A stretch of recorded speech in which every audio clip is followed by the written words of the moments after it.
Gracias, Presidenta. Con su permiso, compañeras, compañeros, la Suprema Corte de Justicia de la Nación funciona. Ustedes lo están reconociendo. No podemos decir que las instituciones funcionan cuando nos dan la razón y que no funcionan cuando no nos dan la razón. Quiere decir que el modelo jurídico que hoy día tenemos funciona. Por eso es que tanto hemos hablado aquí para defenderlo. Porque sí, efectivamente muchas cosas tenían que mejorar y tienen que mejorar, pero la manera en la que los están haciendo no es la manera correcta.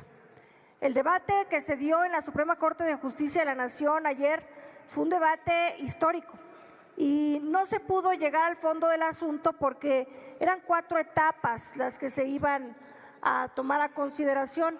Una de ellas tiene que ver con la legitimación de los actos reclamados y de la legitimación de quienes lo reclamaban. Esa sí consiguió los 8 votos y se hizo una discusión que desde mi punto de vista daba aproximaciones en las narrativas de los ministros de por dónde iban a enfocar su debate profundo de llegar a él.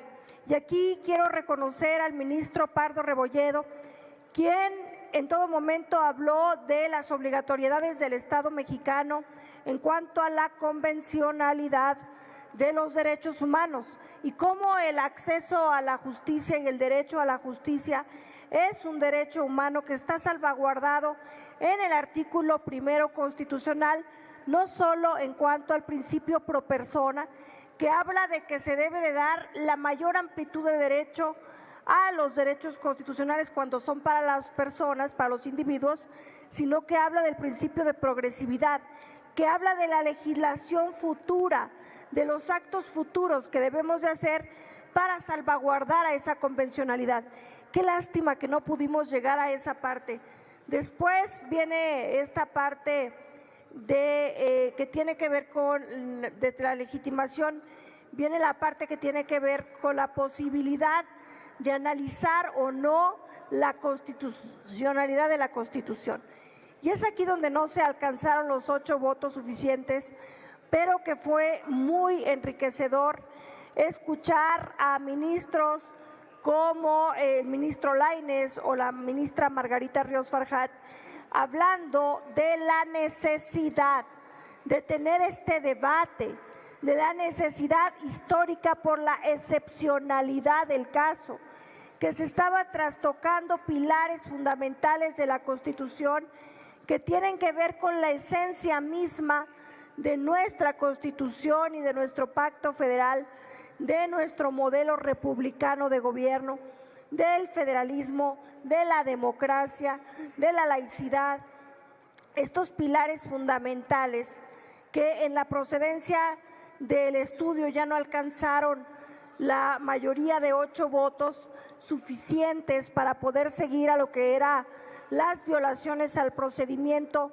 y en un cuarto y último momento las inconstitucionalidades dentro de la Constitución o las inconvencionalidades dentro de la Constitución de las que sí hablaron Ortiz Mena y la ministra Piña.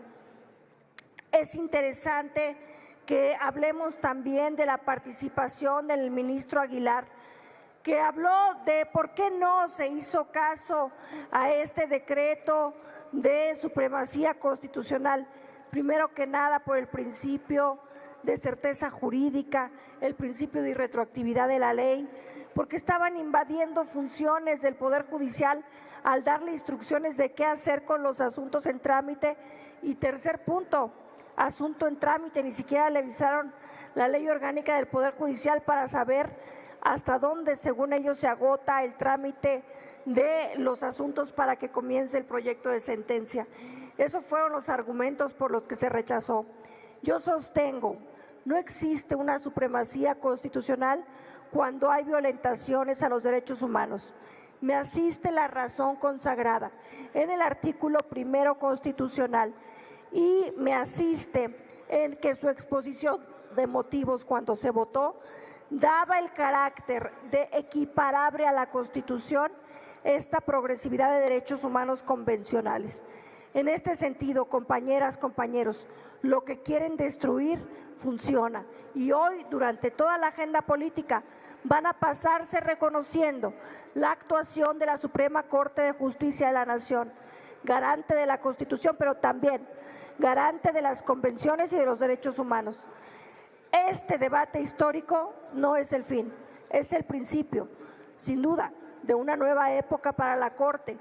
Es sin duda el principio de nuevos debates que nos van a obligar a ampliar mucho más allá el rango de espectro de los derechos y de los derechos humanos. Es cuanto, Presidenta. Muchas gracias.